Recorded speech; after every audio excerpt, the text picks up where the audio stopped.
I got a new light. It's big.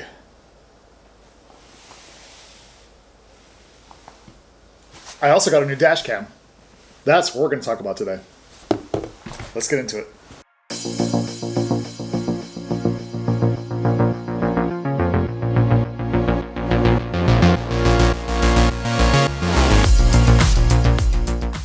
All right, I finally got one. Well, I've had a dash cam, but it was not the best dash cam. I'll show you guys that dash cam in a minute. I just like saying dash cam. So I started looking for a new dash cam, several months ago, and I did my homework. I researched a lot of stuff, and this one just happened to be one of the most popular with some of the best reviews. And just started reading it, going through some of the footage. There were some complaints, so we'll talk about the complaints. There were a lot of pretty happy people, so we'll talk about that. We're going to go into the good things about this dash cam, the bad things about the dash cam, the things I don't really mind. We'll also look at footage during the day. At night, we'll look at the IR footage of this. We're also going to compare it to a GoPro because I love the GoPro footage and I think it does a great job. So I always kind of thought, can we just mount a GoPro to the windshield and just let that work? Well, there's a few reasons why we can't do that, and I'll go over that. Anyhow, this is the Vantrue N4 dash cam.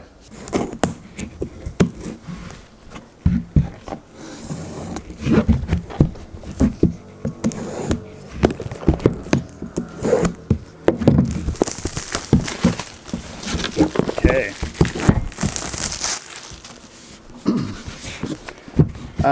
Now we can actually peel this back. Satisfying. This is actually pretty well packaged for a little dash cam. Actually, it should be. I believe I spent about $260 for this. So of course you have little stickers that I don't know what language that is. Maybe you guys can tell me. And English to let people know your car is secure, which is strange. You also have the manual. I'm sure it's several languages. And look at that. It's actually packaged pretty well. I really like this. So let's pull one of these tabs, pull the first one, pull the second one. It looks like we have a few more pieces in there. So I'm sure this is probably, looks like connections. Let's open this first piece. It looks like that is one of the connectors.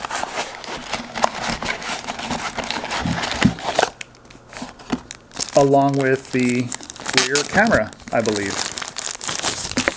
Yep, rear camera and a few 3M stickies. Let's set this aside for now. We'll come back to that later. This here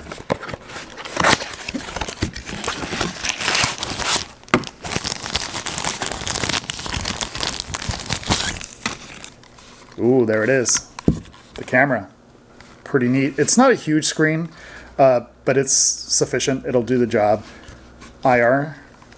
Got the larger piece back there, and I believe this is for, actually we slide it in. It looks like you have a space for the SD card. It says HD out, and it looks like a USB for the rear and a reset button. Anyways, we won't mess with that just yet. Got two more boxes in here. Let's take a look at the smaller piece. This is why guys break stuff, because we are impatient.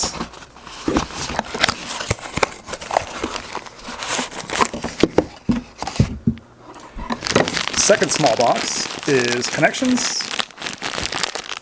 So you might be wondering why I'm getting a new camera. Like I said, you never know.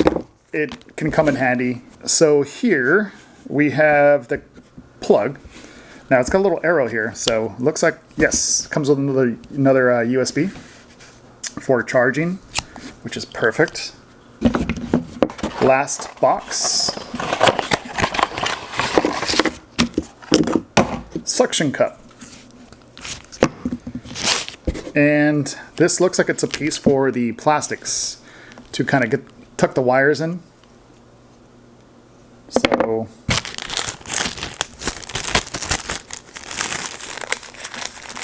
last piece is another USB to USB-C. Okay, so that is all that is in the box. Let's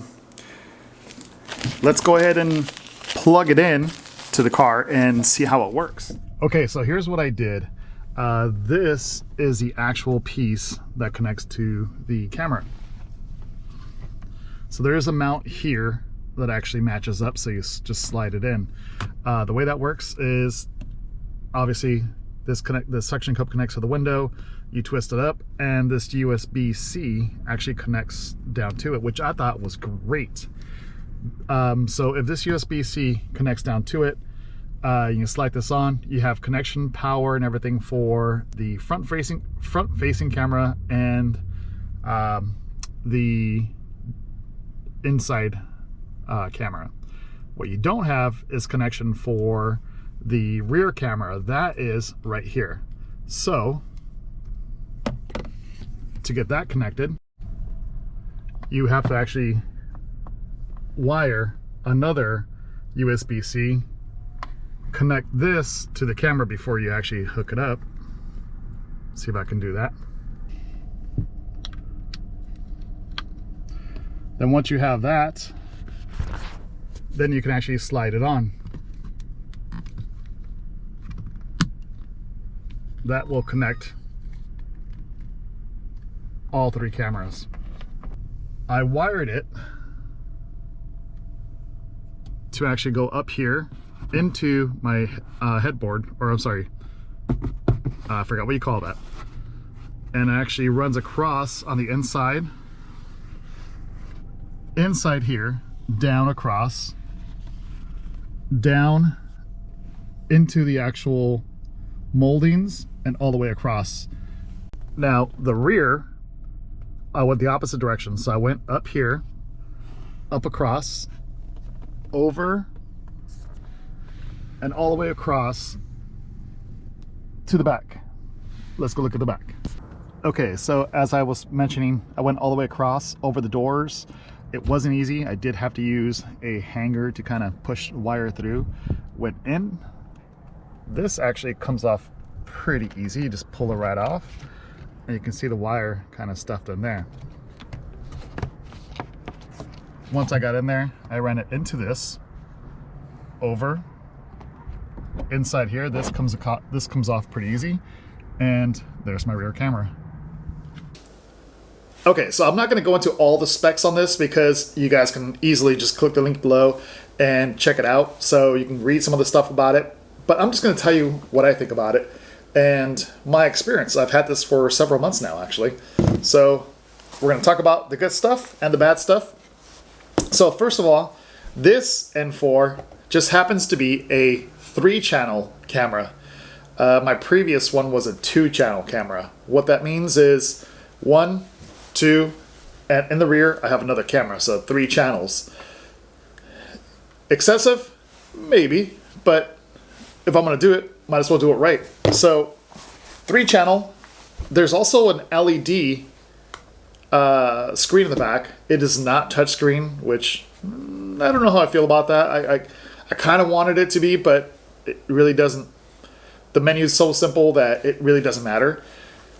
The front-facing camera can be 1080 or 4K, up to 30 frames per second. The camera on the inside of the car is 1080, and it does have infrared, so easily switched over. The camera in the rear, 1080.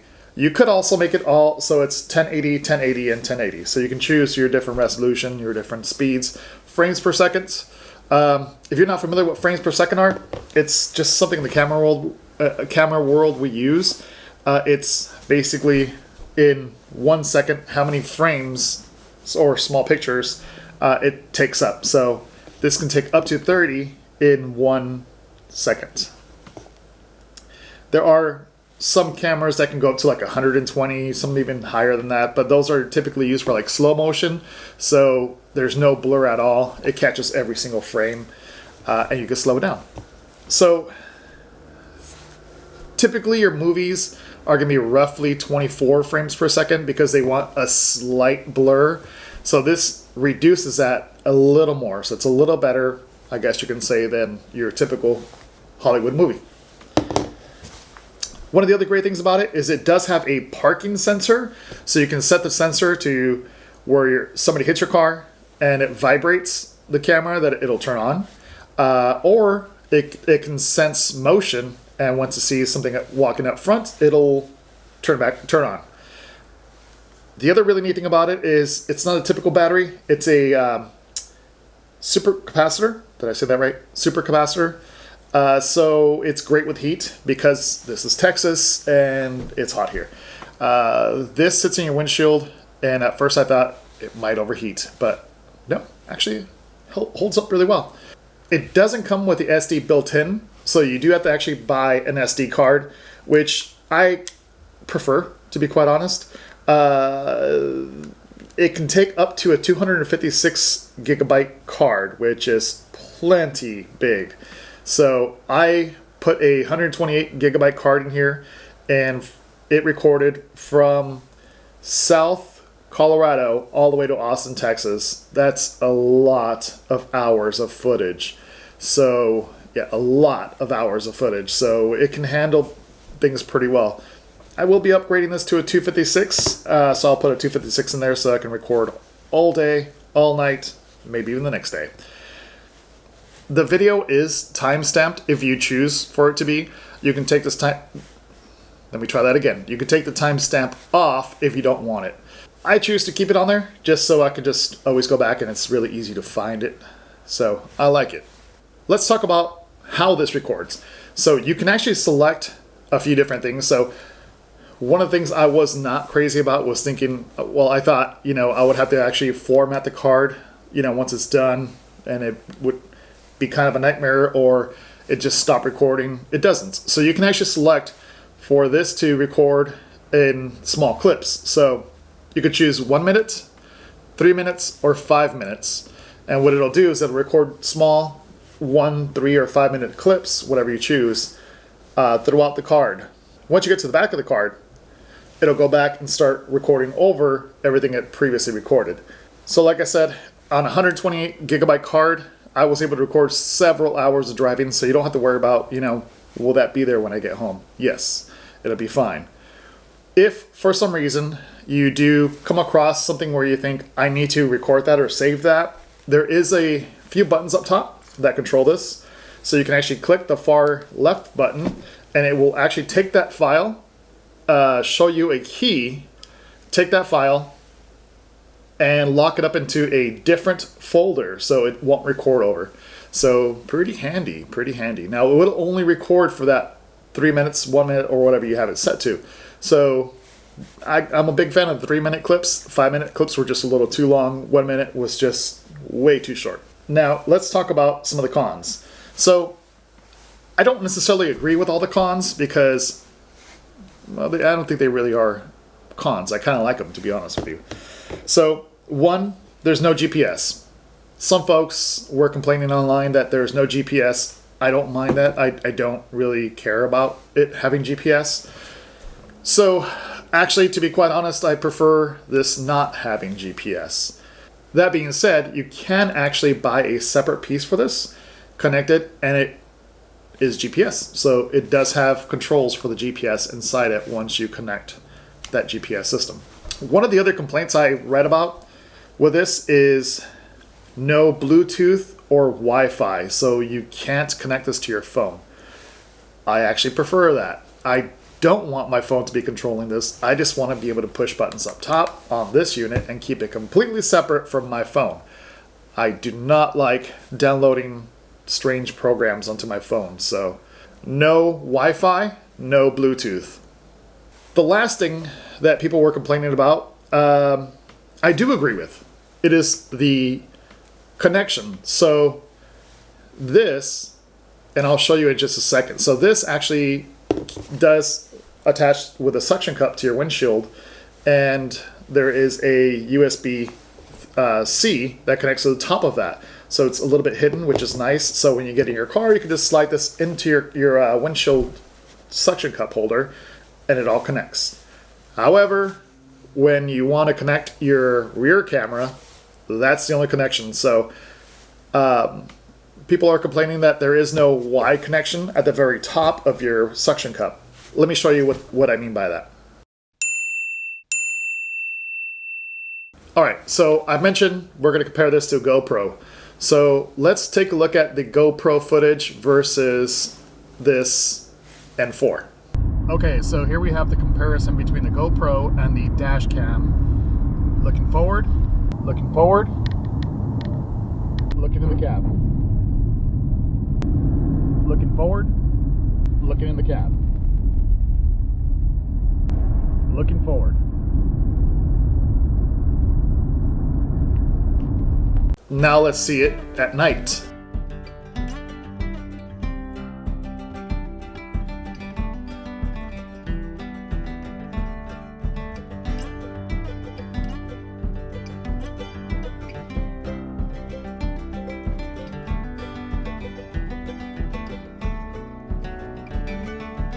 So you be the judge. I'm a huge fan of the GoPro footage during the day, not so much at night.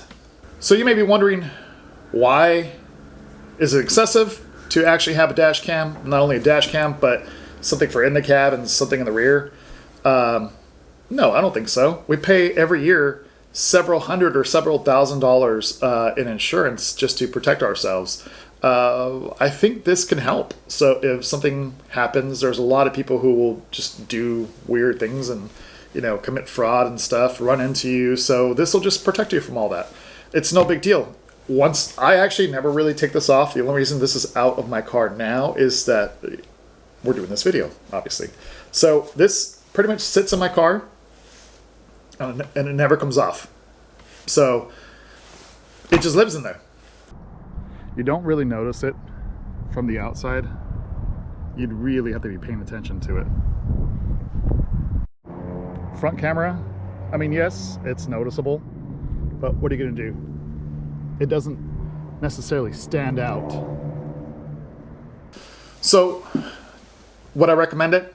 Absolutely. Like I mentioned, I leave this in my car. I never take it out. It just sits there. I don't have to really take this whole thing out to actually download the footage. I just take my small SD card and lose them all the time. No, but I just take my SD card if I want to save some of the footage on there and bring it home, download it, and that's it. Put my SD card back in. You know, I'm not a big fan of those cameras that force you to download certain apps or certain things to actually take your footage out of it. So I'm a real fan of this recording MP4s. So you just literally plug this into your computer and drop and drag, or drag your files over. Simple. I like simple. This is simple. It's great. So enough of this. Let's talk about the Rush 24 bag. Time to give it away. Okay, so here's how I did it. I took all the names of everybody who subscribed and left comments on the latest videos and threw them into a bag, pulled one out, and I got Alex Snow. So congratulations, Alex. I will write to you and wait for you to reply so I can send this over to you as quickly as possible. I was trying to give this away in December, but that didn't work out because, well, things happen. But I do want to say thank you to everybody because we are growing in subscribers. So thank you for subscribing, and we'll do some more giveaways. All right. Thanks for watching, guys. We'll see you later.